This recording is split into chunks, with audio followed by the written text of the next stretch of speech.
So before we start, just to recap the setting the scene really. So why Lawtech? Well, really the work's born out of our belief at Jersey Finance in the work that the legal services sector in Jersey does. There's nearly 2,000 people employed by law firms in Jersey. Add on top of that in-house counsels in other firms, and the legal profession is much bigger and richer.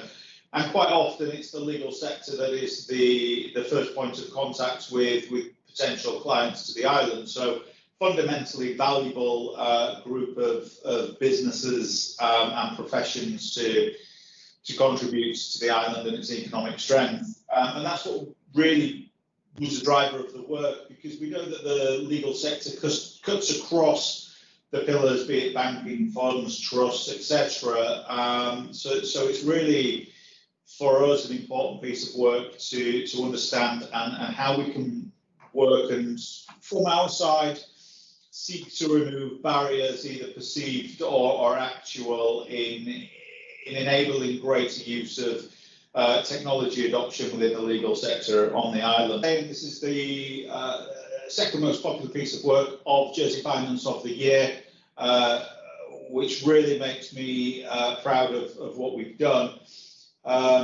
Jess, Jason and I have this week been engaging the major trade associations. So far we've met with the tech community, accountants and the Funds Association to understand their digital needs and priorities. This is a similar type of continuation, albeit focused with Lisa on board.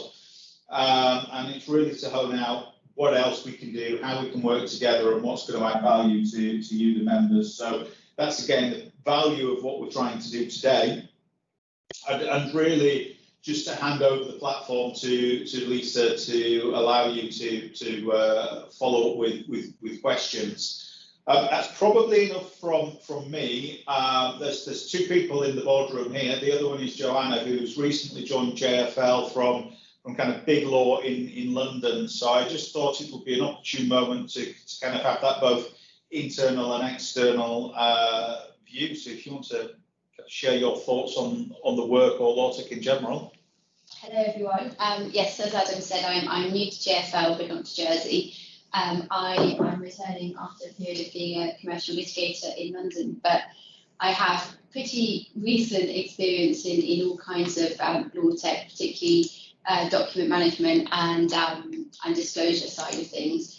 But I have worked in smaller firms where perhaps we weren't quite as advanced. So I've also been on the side of trying to persuade people as to why there's real value in adopting Lawtech, both internally to, for example, partners, but also trying to convince my clients that it was worth fairly significant upfront investment. So it's a subject that's quite close to my heart, and I'm really interested in this research, and I'll be working with Adam going forward on this topic. So lovely to meet you all, and looking forward to meeting you in person soon, hopefully. Super, thanks for that. And I guess that's enough from me. Very, very keen to hand over to Lisa Webley here to share thoughts and views. I guess, Lisa, over to you. Are you okay to start with a kind of recap of the work today? Absolutely, thank you. I'm not going to take much time because many of you on the call are people that I talk to as part of the research. So thank you very much for being willing to talk to me and sharing your experience, what you're doing. And I think probably the discussion is going to be the most fruitful part of the session. For those who aren't so clear on what the research was trying to do, we were exploring the spectrum of adoption of Lawtech, and Lawtech really is just a broadly drawn term for all forms of technology used in law firms and legal practice. So we were looking at the extent to which different types of firms were adopting technology and how they were doing it, what the benefits were from their point of view, and also the challenges, and what could be done to support your organisations, if anything, to maximise your chances of success, and hopefully collectively the chances of success for the Jersey legal community. So in broad overview, there are a small number of organisations in Jersey that are way out ahead. That's not at all surprising. They tend to be organisations that are committing significant amounts of money as well as an awful lot of time to embedding technology as a tool, but also a way of undertaking legal practice. You're not likely to need much support from Jersey Finance, but thank you very much for contributing and for also giving your experience to those who are less far along the road.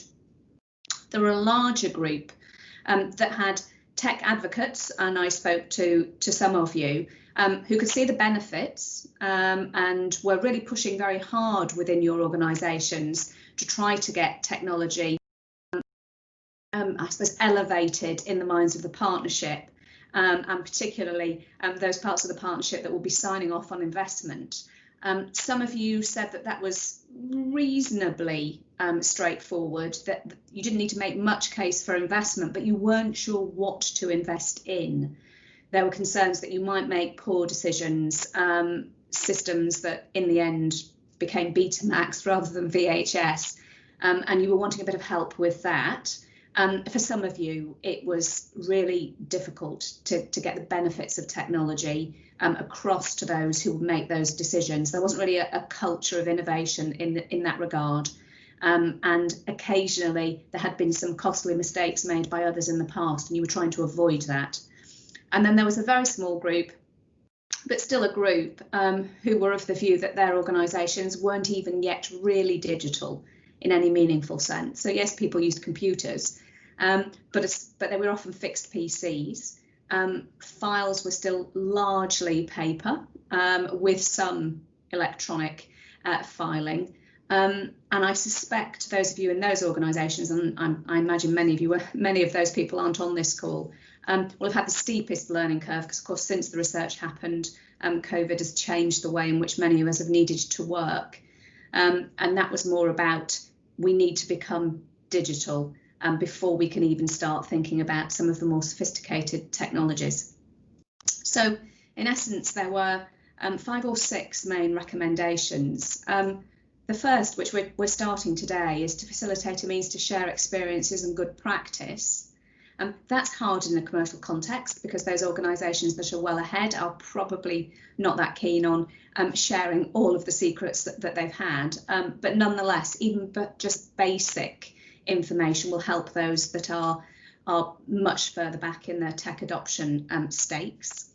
The second was some clarity on and/or reduction of some points of friction. So for some of you, it was issues with e-signatures, identity verification, anti-money laundering protocols, particularly where you work in multiple jurisdictions and there are differences as between those jurisdictions. Some of those I interviewed wanted a guidance note or some form of slightly more authoritative statement on data protection, professional privilege and cloud-based storage. Some people I talked to said that they have had concerns about the extent to which not just data was secure, but was beyond subpoena, and that some clients were worried about data being stored in the cloud and were not willing to sign off on anything that meant that their data could be held outside the organisation. I wanted support as regards change management and cultural change, recognising that you need to take people with you. It's not just about the technology. For some, it was about change management itself. For others, it was support to try and get people trained in order to be able to use some of the systems. There was quite a lively discussion about the extent to which Jersey itself could be developing its infrastructure and business relevant skills, so that there was a throughput of people within Jersey to participate in a technologically underpinned legal sector. For some of you, it was about the infrastructure in the courts. For many I talked to, they had very few dealings with the Jersey courts, but for those who did, they found it really quite challenging and frustrating at times, because everything was still relatively traditional and the practice directions were still pretty traditional. And then something that came up, which I really didn't expect at all, was the cost to some firms of packages, whether it's Lexis or Westlaw or others, where they needed to be able to dip in and out, but they didn't have the budget to be giving everybody in the organisation access. And they just couldn't afford some of those tech tools. And they wondered whether it would be possible for Jersey to come up with some sort of subscription, whether it's through the Law Society or somewhere else, just to make it more affordable. And we had some really interesting discussions about the extent to which license agreements were just unaffordable for the medium-sized organisations in Jersey. And so those were the broad sweep of the findings. I could talk for ages. We really don't need me to do that. So I'm going to hand back over to Adam now, who will open it up, I think, to discussion and questions. But thank you ever so much to everybody who participated. I'm very grateful.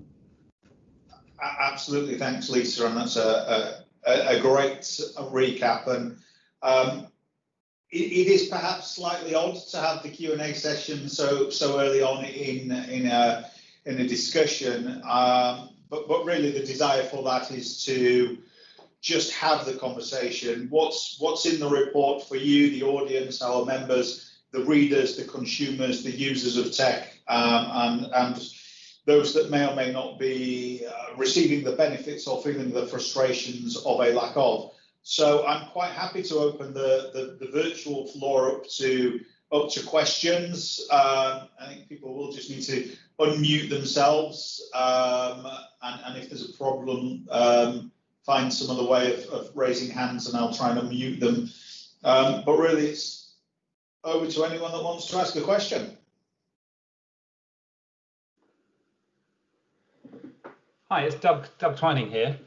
I guess I'm just interested in a couple of things. I mean, COVID has clearly been impactful in a number of ways, but it has also, there have been some positives, and it certainly helped us accelerate some technology change. I'd be interested to know if other people have seen that themselves. And I think also the other thing is that it's, in a way, a sort of a bit of a veil has sort of dropped away for some people.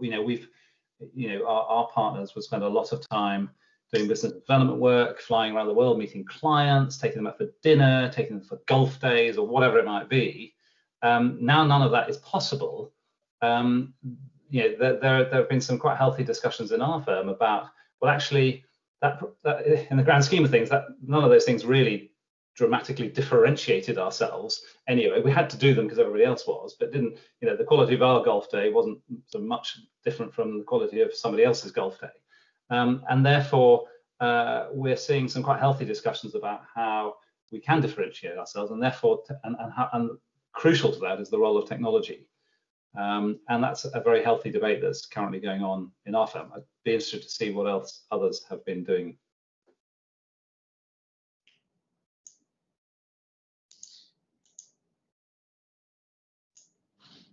I guess that's an open question, really, isn't it, to anyone else? From those that I have seen and interacted with, and I guess this is more broad across not just the legal sector, I think it is fair to say that COVID has created that paradigm shift in accelerating the use of technologies. There are suddenly a lot of digital businesses because they're using Teams, not phone calls. I'm not quite convinced that is truly digital, but it is encouraging nonetheless that firms are looking at these types of technology solutions.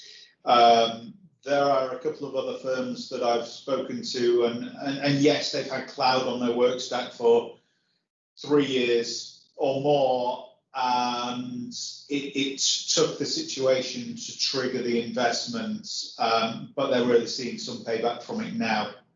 But that's enough from me. Honestly, I want to kind of get more views from around the virtual table.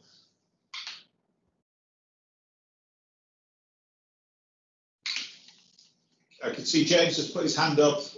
James, please do just chip in.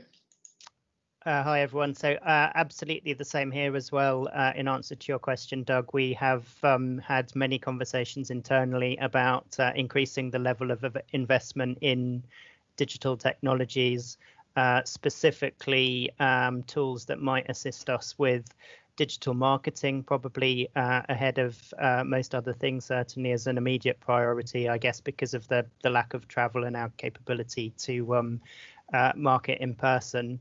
So that is something that is really moving forward. And again, lots of discussions, I think, similarly in terms of how we could demonstrate, I guess, unique selling points for our firm, of course, ahead of everybody else that's moving into the digital marketing space as well. So I think that's, really great. I guess, looking for a silver cloud lining in every cloud, one of the great things that has come up quite recently.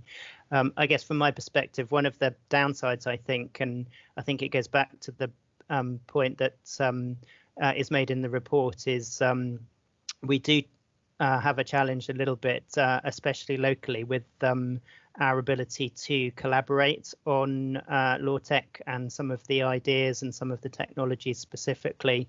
And in actual fact, I think that's probably worsened just recently because, again, in the absence of local events, I think we probably all used the opportunities of travel to the UK to attend some of the Lawtech events that are organised in London and other places to collaborate on these types of things and take some sort of almost thinking time out of our days. And I've noticed specifically, I think that the absence of that has has really dropped off some of the collaboration that we had seen previously. And it might be an opportunity for us, if we are able to pick up a forum to help build that collaboration, we might be able to fill that void locally potentially. Yeah, that's super interesting, James. And I think that's certainly something, whether it needs to come from Jersey Finance and Digital Jersey, but that's something that's on our radar anyway, to bring communities together.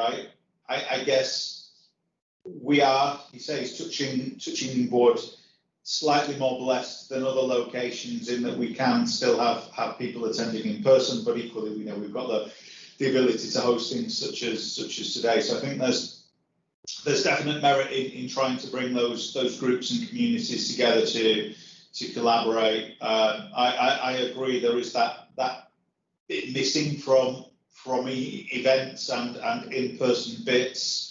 The value from the networking and the just speaking to people, and if that's something Jason, Jess and I can do from JFL and DJ, we'll happily add that to the roadmap of things that we're exploring for 2021.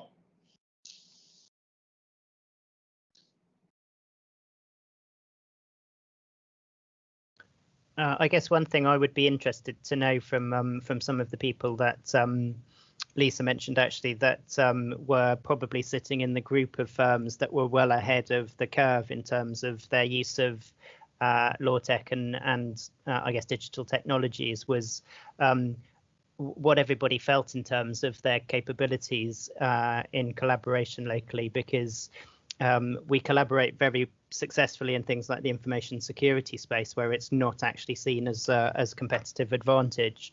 And I just wondered how everybody felt in terms of the sort of nervousness in terms of the collaboration in this aspect of what we do.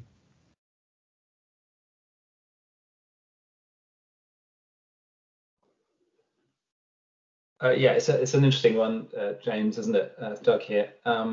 I think, I mean, there are clearly going to be areas where, I mean, certainly I would hope that, technology gives us competitive advantage generally, but equally there is I have a mindset where the advancement of offshore laws capability as a whole benefits us all.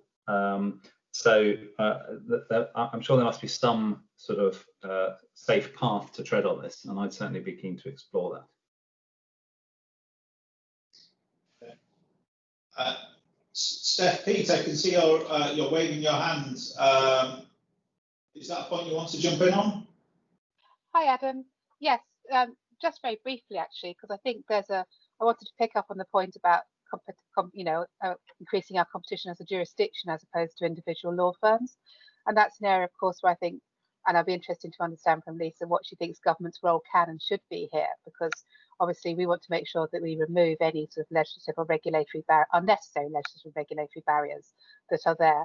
And I think it's an area where collaboration has worked well in terms of understanding from industry as a whole, where we could be modernising our legislative framework in order to, assist the whole of industry.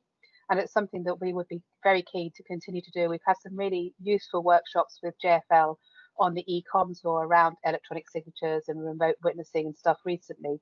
And as you know, we're amending our legislation on the back of those. So, I just wanted, I suppose, just to make the point here that we are listening, and we are very keen to engage with industry on this. And if there are particular points that have been picked up that we can actually action, that's what we're here to do. And we'd like to work closely with industry in doing that.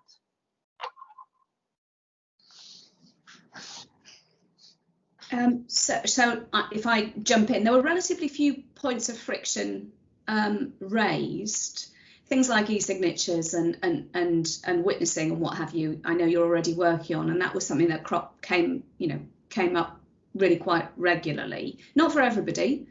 Some people had workarounds already that they were reasonably confident with. Others were finding it more challenging. The immigration rules came up a few times in terms of to what extent is it possible to get people with the right skills easily into roles and to make it attractive enough for them to want to base themselves in Jersey for a period of time, as opposed to them sort of coming and feeling that they can't put down roots, they can't buy somewhere, they can't do those things, and that came up. It's not something that I'd thought about at all, and I don't know enough about the Jersey immigration rules to know whether it's actually a blocker or whether or not it's a perceived one, which isn't real in practice. But there was a concern about there aren't enough people on the island who have necessarily the right skills, so you're going to need to be able to bring people in, and attracting the right talent isn't just about money, it's also about the extent to which they're going to be welcome.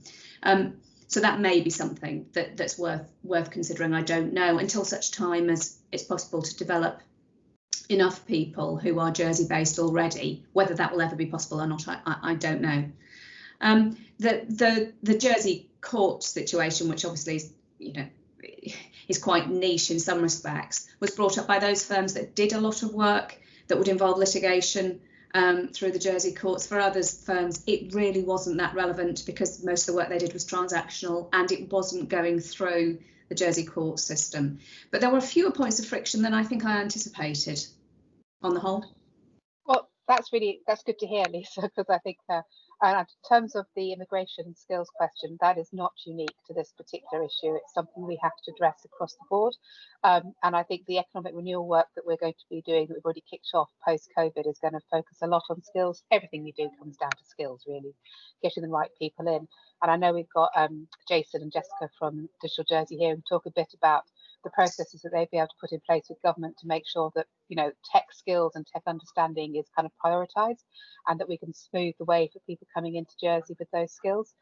On the court system, I have very little to do with it. I imagine that having bought a house in Jersey recently, there are certain elements of Jersey law and processes which are, as you say, unique and special. But there is a whole process going on within the Law Officers Department and elsewhere, looking at modernisation. And I suspect there's probably a role for us in trying to link up some of the work in the commercial sector with what is going on internally within our our legal system. And again, that's something that perhaps we can help to do during having on back of these kinds of conversations.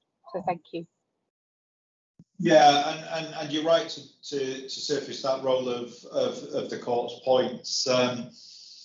It was a conscious omission from the scope of the work insofar as that work is that work, and it is to a degree out of all of our respective spheres of influence, but it is tremendously important in the way that piece is going to modernise. I guess my work, selfishly or otherwise, was focused towards the industry and what changes they can make, or what changes we as JFL can try to collaborate and enable for the benefit of industry, because I thought that's where we might yield more success. But no, it's absolutely right, as it is the other side of the coin that also needs to transform at pace. And it is a while since I caught up with Marcus, but you know, to the extent that if people want more updates, I can certainly reach out to Marcus and try and obtain something on where the core work stream is.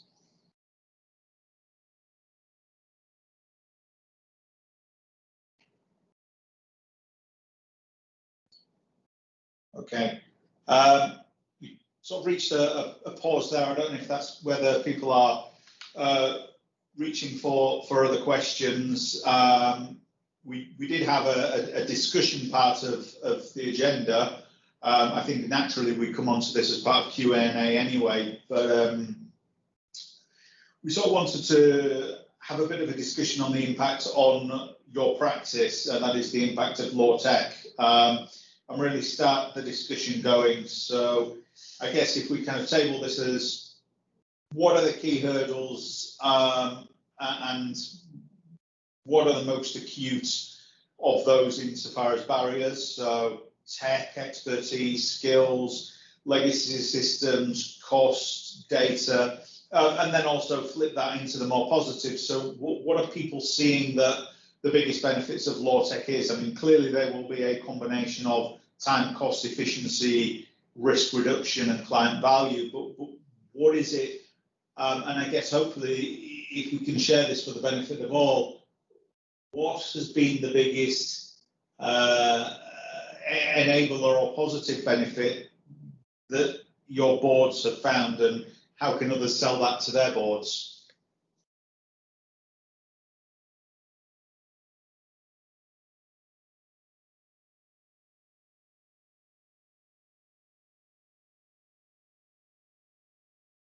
Okay, maybe there's a few technical gremlins, but yeah, no, it's a good questions, Adam. There's a lot in there.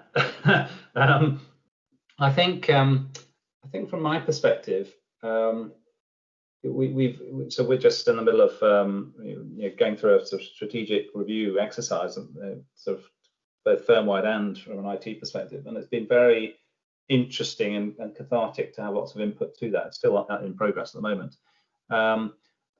But I think quite reassuringly, there's been a lot of recognition across the firm that technology in itself is not a solution, and in fact can sometimes cause problems. It's all about changing the way people work, changing culture, working practices, etc. And so that's been useful. I think in law firms, there are a number of sort of perennial issues that we faced. The first is that we have absolutely no slack in the system. In the business services teams and the IT team, for example, there is no slack, and therefore if things come left field, or if there's an idea from a partner for a new solution, something has to give, and that can sometimes be a bit messy in terms of derailing other projects in a fairly short order. So that's something we're sort of toying with. The other thing, of course, is that lawyers are traditionally not incentivized to get involved with technological change, because they're incentivized to be fee earning and focusing on their clients, which of course is the right thing as well. But so we're looking at the moment about how we can change our sort of reward process, if you like, and the balance of activities that lawyers get rewarded for, because a vital part of this, and we found in a number of different areas, is that actually lawyer input, input from the people who are at the coalface is just so important, and is a critical success factor, really. So that's something we're trying to actively work on at the moment. So that's really interesting. This is Rachel Amos. I haven't met any of you. Hello, apart from I know Tom, who's one of my colleagues. And I've just got two Walkers, but I spent the last 2.5 years building and launching a legal tech platform and selling tech to in-house and law firms. And I think generally, the in-house piece is a whole other conversation, but the private practice piece is terribly interesting. And I think lawyers are so time poor because of the structures in which they work, that getting that incentivization piece right is so critical. You know, so you can have brilliant conversations with the strategy people inside big law firms and their, you know, the innovation heads and stuff like that. But for them to actually get the attention of the decision makers who are lawyers, they impact on fee earning time and the potential amount of change that you're selling is just daunting, right? So where you see the legal tech is successful, it's in document automation and all of that stuff that frankly has been going on for 20 years and isn't rocket science, because it's frankly what we've all done with precedents for a long time, just sort of tech enabled.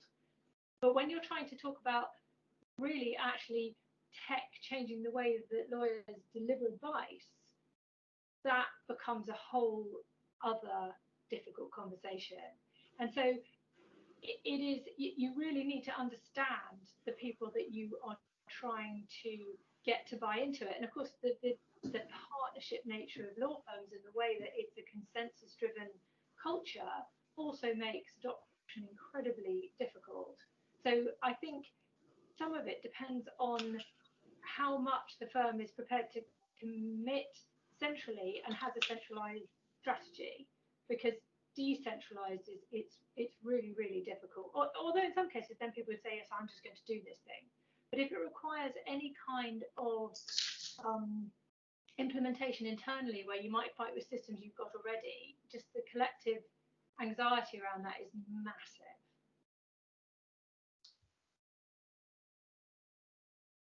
Hi, it's Jonathan Korf here. I'd just like to echo really what Doug and Rachel have kind of said.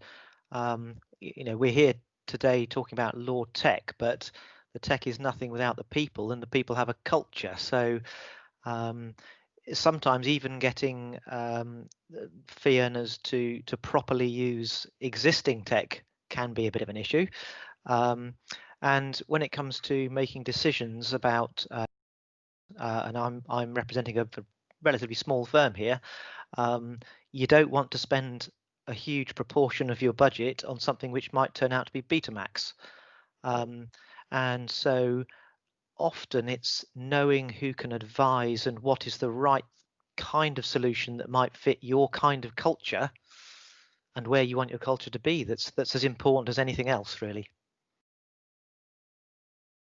I think that's right. And so that, and I think also in a lot of cases, in my experience, the people who are making legal tech aren't lawyers, because there is no reason why a lawyer would go do what I did.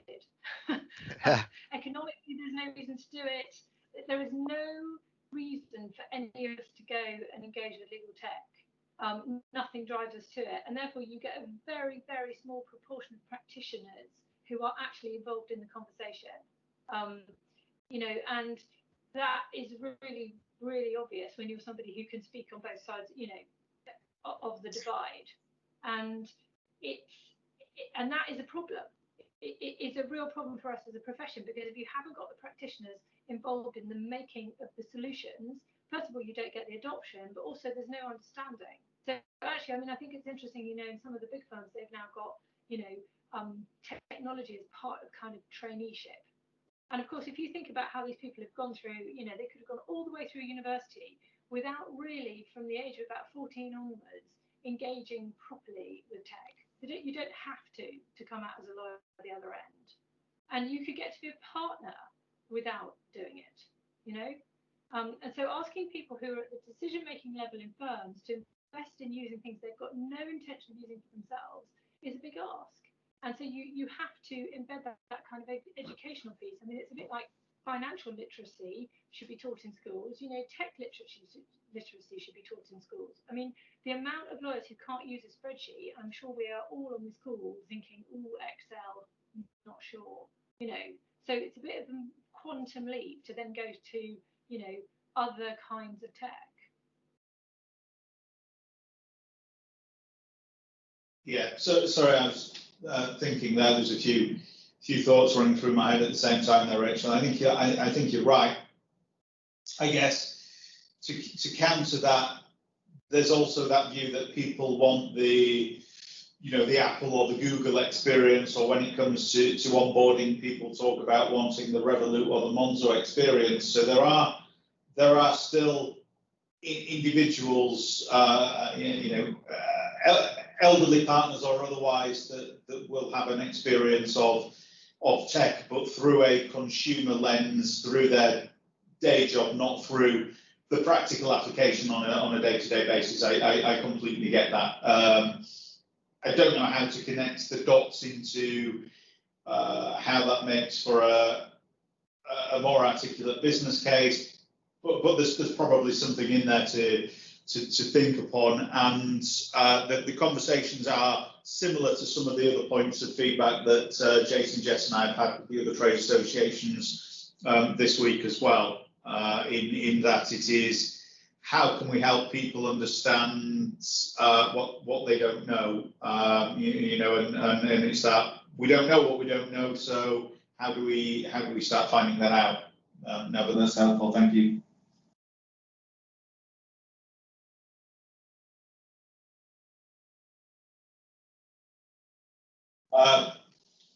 I see Jason's being remarkably polite for Jason, and also has raised his hand. I'm in a room full of lawyers, Adam. I'm always going to...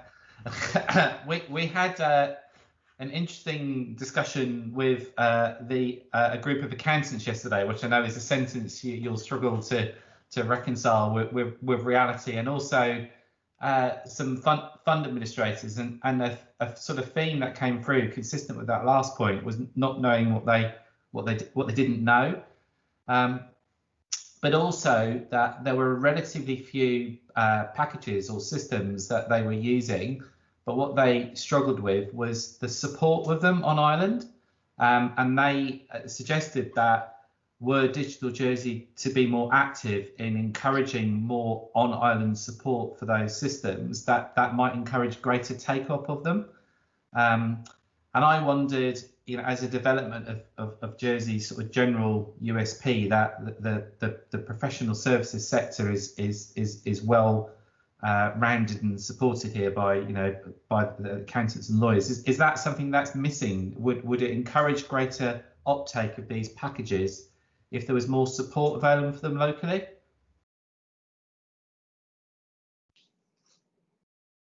I certainly think, it's Jonathan here. I certainly think there is mileage in that as a thought. Again, as a small organisation, we're in the middle of making a decision about something IT related, and essentially it's a 2x2 matrix.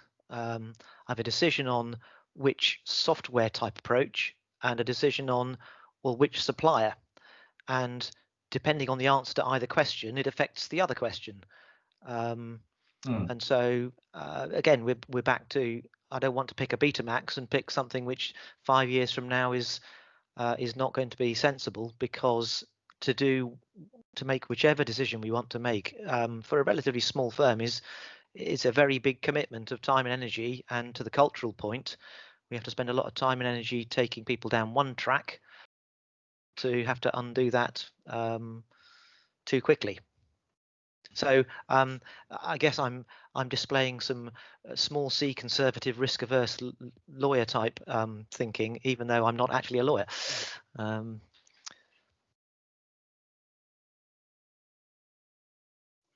I think that's right, Jonathan. It's Doug here. I think I certainly empathise with that. And one of the sort of rules for innovating is experiment fast, all that sort of stuff. And none of that is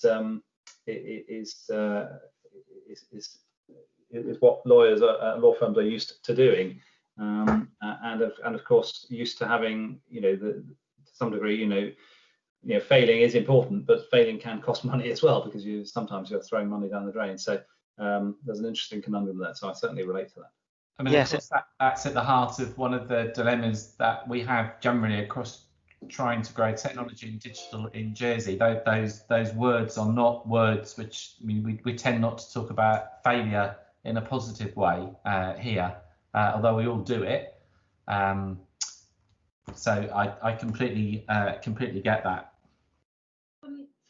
Well, more positively, perhaps, I suppose what I would say is that lawyers have done really, really well to miss out, like, the third industrial revolution. We just didn't bother with it. And I think that actually lawyers generally are suffering from the second industrial revolution, because all that's happened is we all just work much longer hours and are more available to the client. So there's almost that, there's an opportunity for us as an industry to skip that period and head straight into the fourth industrial revolution and actually, you know, embrace the cloud. And so what I was going to say was that if your law firms are looking at choices, the kind of most fundamental thing is to get over any difficulty with cloud stuff, because that makes you much more nimble. And I think that that is one of those really kind of expensive mistakes that's happened in the last sort of 10 to 15 years is, you know, you buy something, you think you've got all the security in the world, and then you realize that you actually can't upgrade it or can't deal with it, or it's really, really expensive. And so in a way, because lots of firms haven't really engaged with that, maybe more positively, there's an opportunity to, you know, leapfrog. I don't know what everyone else thinks.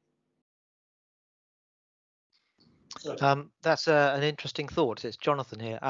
So as someone who operates entirely cloud-based systems, I'm feeling a little smug that we kind of got there early. However, that it does present all sorts of other issues as well in terms of adding things in and integrating and all sorts of other, you know, also other aspects of improving the offering.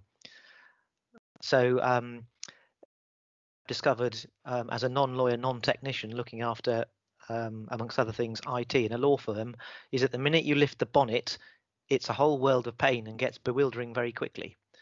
And so you have to know who is a trusted advisor to help you, A, understand what on earth's going on, and B, what's a sensible way forwards.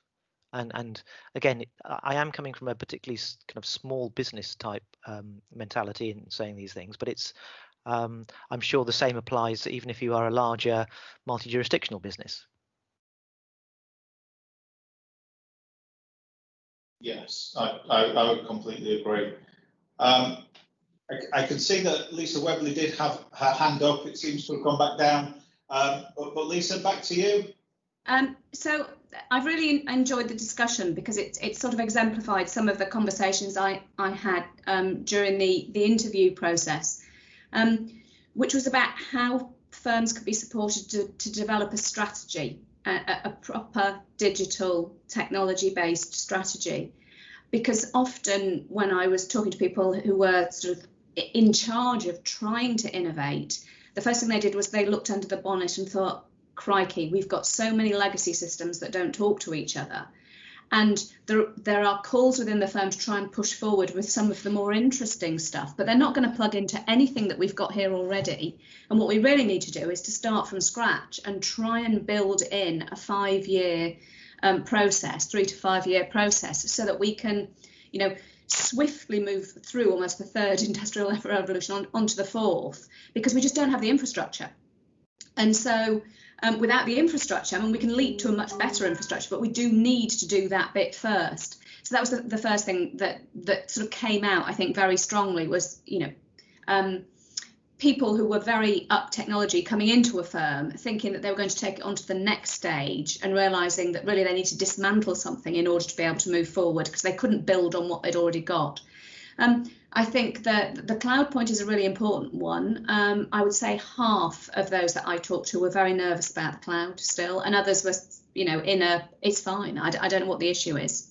Our clients don't have a problem. We don't have a problem. We've been doing it for a while. I don't get the issue.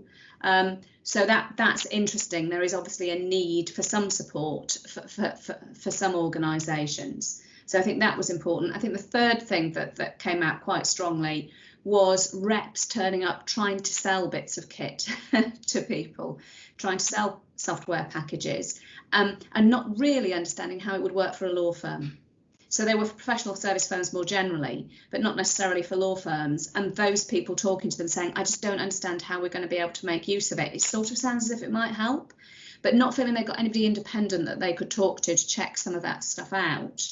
And quite sensibly thinking, well, if I can't work it out, then frankly, nobody in my organisation is going to be able to work it out.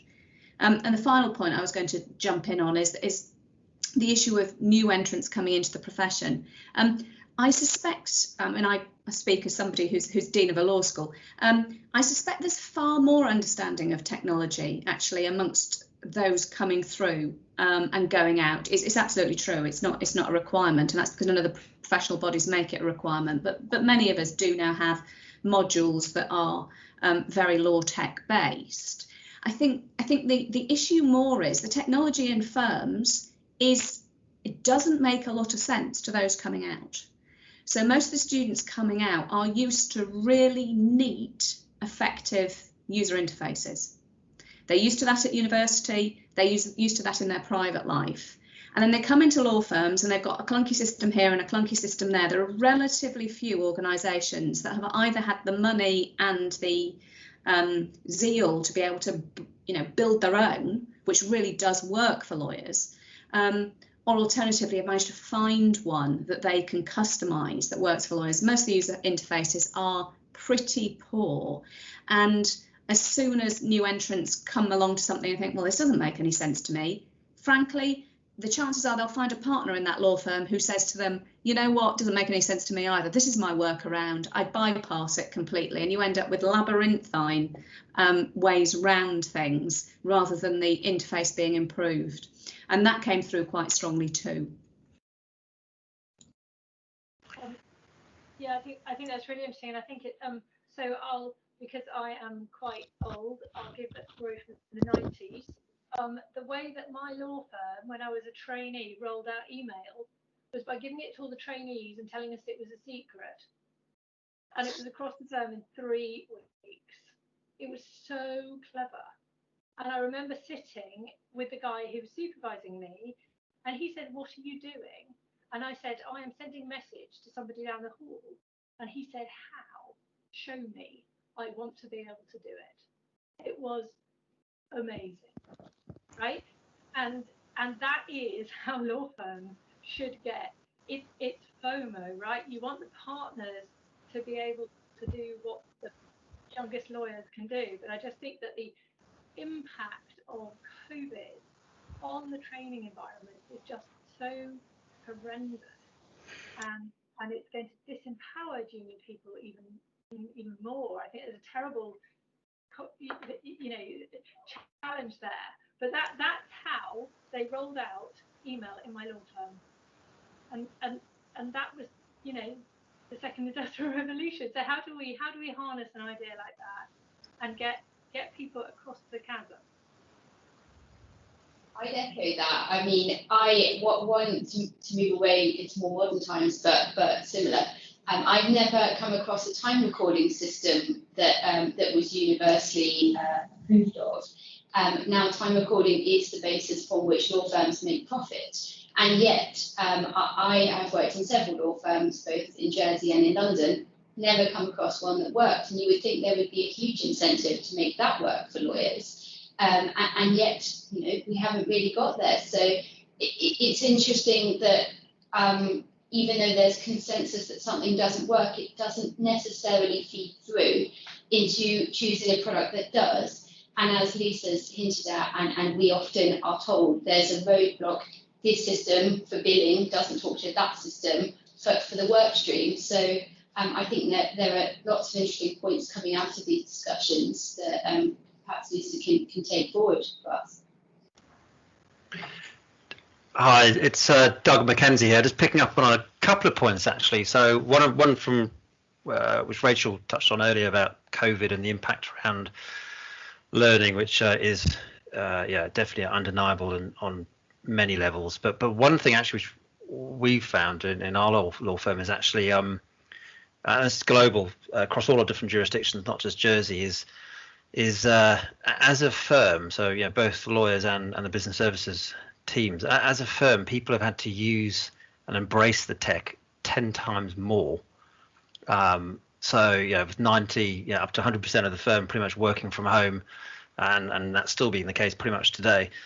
People have had to use all the different things, all the gadgets, all the applications that they ordinarily would have shoved off to one of the global support teams or administrators or someone else basically to figure out how to to mark up documents or whatever, whereas now they're all having to do it themselves. And of course, no one's got printers, so we don't give access to people to have printers at home, so they're having to do everything electronically, right through to using electronic signatures to get stuff off to clients and whatnot. So so that's actually been, we've actually seen a huge acceleration. So the use of some of our technical tools, unfortunately we've got a plethora of stuff which the guys and girls use.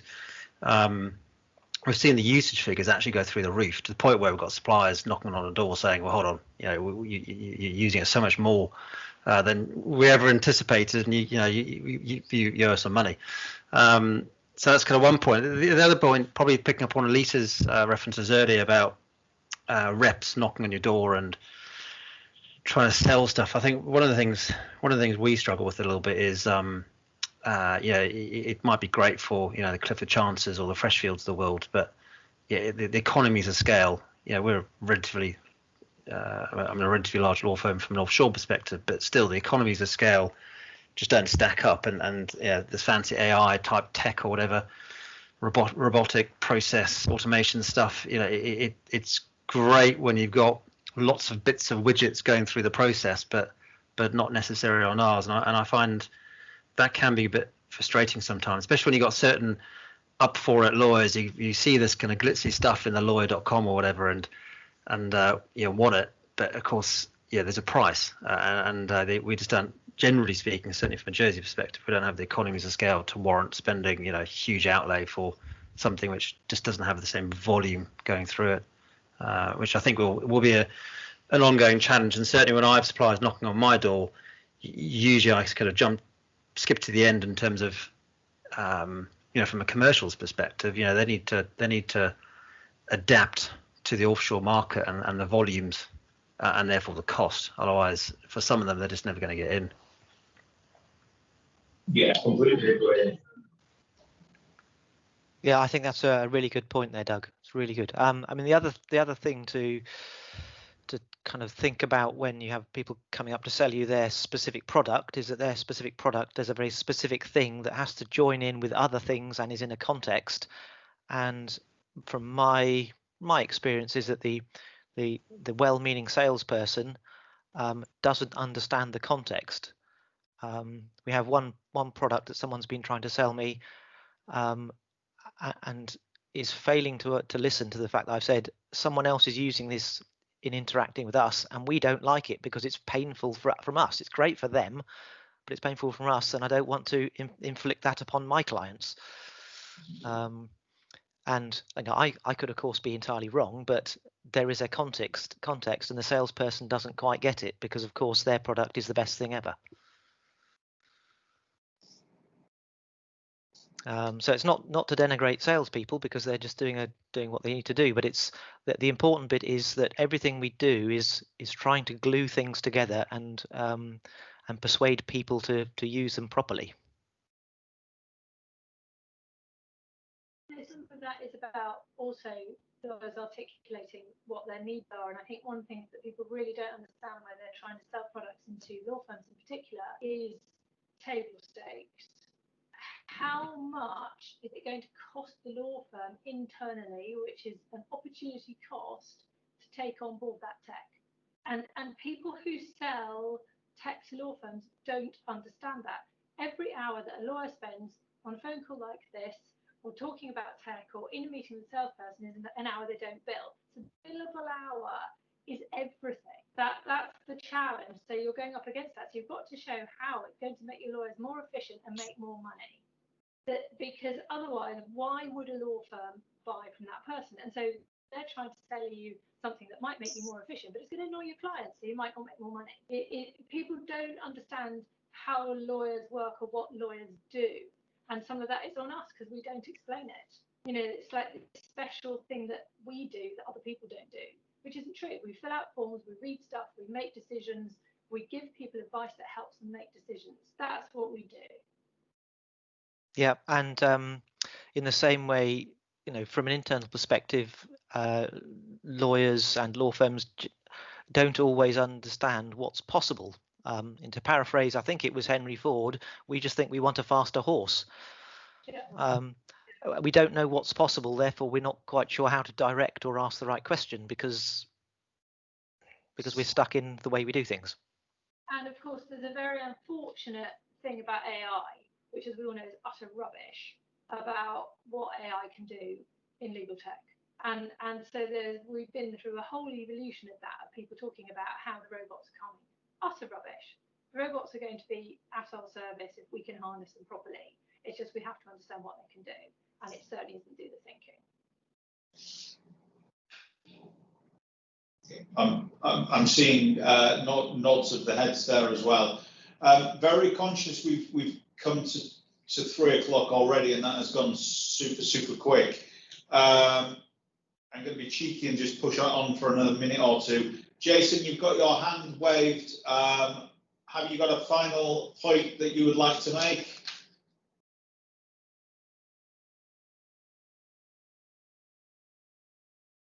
I shall take that as a no, or that Jason can't find his mute button, which often happens when you work with Jason.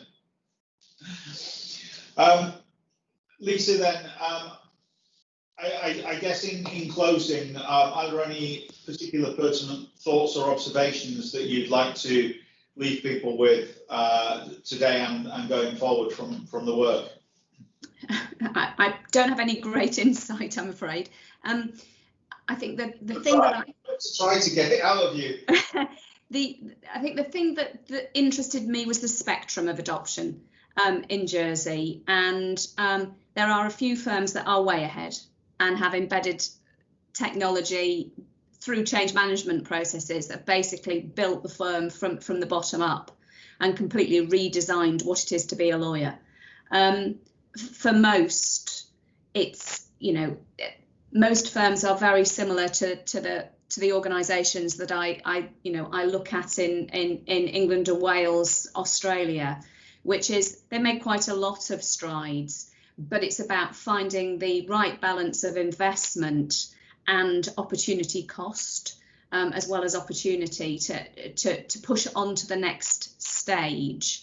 And wondering what client appetite is for it. So efficiency is one thing, but on top of that, how much of a risk is it to a client base that is often using an offshore jurisdiction for very strategic reasons and is often more concerned about privacy and secrecy than maybe others were? How to explain the benefits of some of this way of working in a way that makes sense.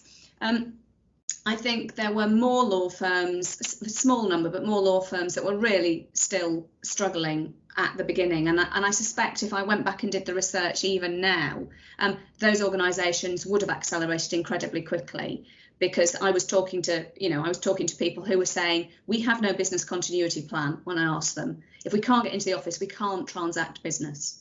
We have fixed PCs, we have no dial-in, we have to be here, it's mostly paper files. And I suspect those organisations will have had the fastest ramp up because they just will not have been able to keep going in the context of COVID. And I suspect some organisations in England particularly had to grapple with business continuity a bit earlier for a range of reasons, whether it was concern that they may be shut down for, terrorist related reasons. They might find themselves unable to get into their office because of fire, flood or something else. They probably were a bit further on. I think the great thing was everybody I spoke to was very, very open to change. Had some great ideas about what needed to change, and was very willing to talk about it. And that itself is fundamental to innovation. Super, thanks, Lisa. That's really strong points to close on. So I guess the action is now upon me to try and act as a catalyst to try and help, if I may be so bold as to speak with Stephanie Pete's blessing that obviously the government are there to help and support, and obviously JFL and our technical team can play a role in how we remove some of the barriers and blockers. And I say perceived and actual because, as you said, Lisa, there are some firms that have cracked on and don't understand what the fuss is about, and some that have a bit more hesitance. So there's clearly some disjoint there, and if we can help play a role in providing a bit more clarity, then all for the best. So conscious of time, I'm going to call this one to a close. If there's anything I can do, JFL can do, please reach out to me, and I'll see what we can do. But thanks, Lisa, for coming. Thanks to everyone on this call for today. Thanks to those that contributed to the research as well. It for me is a really powerful and helpful piece of work, and it does apply across finance, not just legal services, which is a phenomenal piece which we can build on. So thanks, everyone.